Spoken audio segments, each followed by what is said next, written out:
Қараңдаршы, суда неше түрлі балықтар жүзіп жүр. Қазір біз осы қармақтың көмегімен балық аулау ойынын ойнаймыз. Кәнеки, Ильхан, сен бастай қойшы. Тамаша.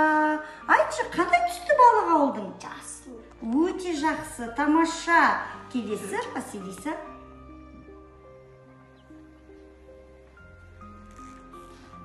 Өте епті болуымыз керек балықты аулау үшін. Жақсы.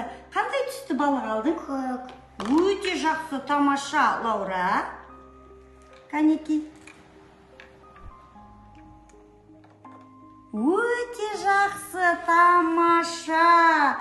Жарайсыңдар, балалар. Енді қазір біз үстел басына барып, жайғасып, осы алтын балықтың бейнесін қазір бейнелейтін боламыз.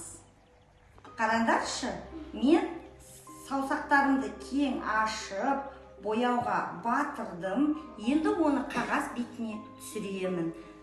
Бас бармақ жоғарыға қарай, қалған бармақтардың, саусақтардың, яғни ортасының барлығы кең ашылған, оны қағаздың үстіне түсіремін.